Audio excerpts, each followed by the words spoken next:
किसी भी बड़ी कंपनी को चलाने में सबसे बड़ी चुनौती होती है पूंजी का सही इस्तेमाल। लेकिन सोचिए, क्या कोई ऐसा तरीका है जिससे आप अपनी संपत्ति को दांव पर लगाए बिना अपने बिजनेस को आगे बढ़ाने के लिए जरूरी फंड्स जुटा सकें? जी हाँ, आज हम एक ऐसे ही स्मार्ट वित्तीय साधन यानी अनसिक्योर्ड ओवरड्राफ्ट को समझने वाले हैं। जरा सोचिए, आपकी कंपनी एक बड़ी ग्रोथ की दहलीज पर खड़ी है, एक नया मौका सामने है, लेकिन इसके लिए जो पैसा चाहिए उसके बदले आप अपने मेहनत से बनाई संपत्ति को गिरवी नहीं रखना चाहते।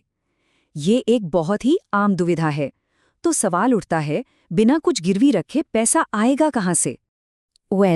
इसका जवाब है अनसिक्योर्ड ओवरड्राफ्ट फैसिलिटी। ये एक ऐसा फाइनेंशियल टूल है जो आपकी कंपनी के मजबूत प्रदर्शन पर भरोसा करता है, न कि आपकी जमीन जायदाद पर। और हम यहाँ किसी छोटी मोटी रकम की बात नहीं कर रहे हैं।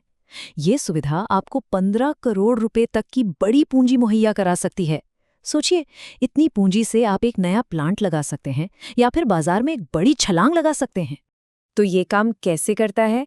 इससे एक बहुत ही लचीली क्रेडिट लाइन की तरह समझिए, लेकिन इसका जो सबसे बड़ा फायदा है ना, वो अनसिक्योर्ड शब्द में ही छिपा है। इसका सीधा सा मतलब है, आपको अपनी फैक्ट्री, ऑफिस या मशीनरी को कोलैटरल यानी गिरवी रखने की कोई जरूरत नहीं है। तो अब सवाल ये उठता है कि क्या आपकी कंपनी इसके लिए योग्य है?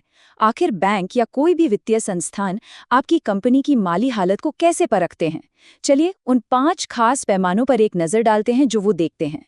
और ये जो पैमाने हैं, ये सीधे इंडस्ट्री के स्टैंडर्ड से लिए गए हैं। ये वो 5 संकेत हैं जो असल में बताते हैं कि कोई भी कंपनी आर्थिक रूप से कितनी मजबूत है।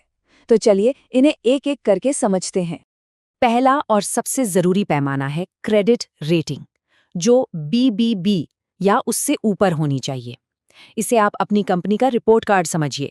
एक अच्छी रेटिंग का मतलब साफ है कि आपकी कंपनी भरोसेमंद है और अपनी जिम्मेदारियां समय पर पूरी करती है। दूसरा है टर्नओवर, जो 350 करोड़ रुपए से ज्यादा होना चाहिए। अब देखिए, ये सिर्फ एक नंबर नहीं है, ये बाजार में आपकी कंपनी के वजूद और उसकी पहुंच का एक मजबूत सबूत है। तीसरा मायार है डेट बाय EBITDA रेशियो, जो 3.5 से कम होना चाहिए। इसे ऐसे समझिए, ये रेशियो बताता है कि आपकी कंपनी अपनी सालाना कमाई से अपना पूरा कर्ज चुकाने में कितने साल लगाएगी। तो जाहिर है, ये नंबर जितना कम हो, कंपनी की हालत उतनी ही मजबूत मानी जाती है। चौथा है ISCR या इंटरेस्ट सर्विस कवरेज रेशियो, जो 3 से ज्यादा होना चाहिए। सीधी भाषा में ये दिखाता है कि आपकी कंपनी की कमाई उसके लोन के ब्याज के खर्च से कितने गुना ज्यादा है। 3 से ज्यादा का रेशियो ये बताता है कि आप अपनी ब्याज की किस्तें बहुत ही आराम से चुका सकते हैं। और पांचवा और आखिरी पैमाना है डेब्ट इक्विटी रेशियो, जो 2 या उससे कम होना चाहिए। ये मापता है कि आपकी कंपनी अपने पैसों पर ज्यादा चल रही है या उधार पर।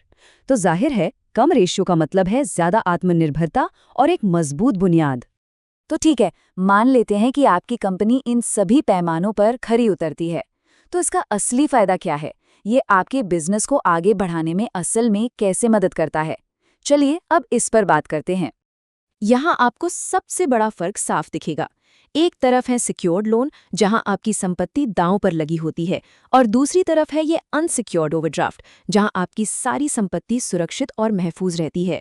यहाँ आपको लोन आपकी कंपनी की अच्छी सेहत और परफॉर्मेंस के आधार पर मिलता है, जिससे भविष्य के लिए भी रास्ते खुले रहते हैं। तो इसके 3 सबसे बड़े फायदे क्या हैं? पहला, फाइनेंशियल फ्लेक्सिबिलिटी, यानी बाजार में कोई भी मौका आए तो उसे तुरंत पकड़ने की आज़ादी। दूसरा, संपत्ति की सुरक्षा, यानी बिना किसी डर के आप ग्रोथ के बारे में सोच सकते हैं। और तीसरा, एक मजबूत बैलेंस शीट, जो हर निवेशक और पार्टनर को आपकी तरफ आकर्षित करती है। तो इस पूरी बातचीत का निचोड़ ये है, ये सुविधा आपको आपकी कंपनी के प्रदर्शन के दम पर पूंजी देती है, न कि सिर्फ आपकी संपत्ति के आधार पर। ये आपकी काबिलियत का सम्मान है, आपकी जायदाद का नहीं। तो अब सवाल आपके लिए है, क्या आपका बिजनेस अपनी पूंजी का सबसे अच्छा इस्तेमाल करने के लिए तैयार है? क्या वो अपने शानदार प्रदर्शन के दम पर आगे बढ़ने के लिए तैयार है? सोचिएगा जरूर, क्योंकि इसी जवाब में आपके बिजनेस के भविष्य की दिशा छिपी है।